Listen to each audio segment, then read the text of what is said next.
এই মুহূর্তে দাঁড়িয়ে আছি পদ্মা নদীর পাড়ে। এটি অবস্থিত মানিকগঞ্জ জেলার হরিরামপুর উপজেলায় আন্ধারমানিক এরিয়াতে। এখানে পর্যটনের এক বিশাল সম্ভাবনা রয়েছে, কারণ ঢাকা থেকে খুবই অদূরে, খুবই নিকটে এখানে আসতে পারবেন। একটা মাত্র বাস যোগে আপনারা এই জায়গাটায় আসতে পারবেন, খুবই স্বল্প বাজেটে এবং অল্প টাকার মধ্যে এখানে আসতে পারবেন।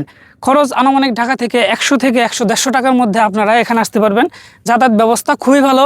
এখানে দিনে দিনে এসে সকালবেলা এসে আপনি সকালেই সারাদিন ভ্রমণ করে আপনি বিকেলে চলে যেতে পারবেন বা সন্ধ্যায় আপনি পৌঁছে যেতে পারবেন। কিন্তু একটা দুঃখের বিষয় হলো, এখানে ট্যুরিজম বিভাগ, কোনো পর্যটন বিভাগ এর কোনো সঠিক ব্যবস্থা নিচ্ছে না।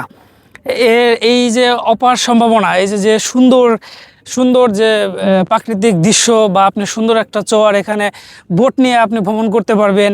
তারপরে এখানে আপনি বোট ভাড়া করে সামনে চরে যেতে পারবেন। তারপরে আরেকটা আছে আন্দারমানিক চর, সেখানে যেতে পারবেন।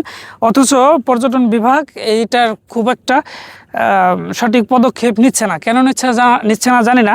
তো আপনারা এই দৃষ্টিটা আকর্ষণ করছি পর্যটন কেন্দ্র, যারা তারা এই বিষয়টা একটু দেখেন এবং আমাদের এখানে একটা যে অপার সম্ভাবনা রয়েছেন, সেই সম্ভাবনাটা যেন তারা তৈরি করে দেয় এবং ফুটিয়ে তোলার দৃষ্টি আকর্ষণ করছি। আর আপনারা যারা ভ্রমণ পিয়াসী মানুষ আছেন, তারা অবশ্যই এই জায়গাটা আসবেন, ভালো লাগবে, আশা করি খুবই ভালো লাগবে।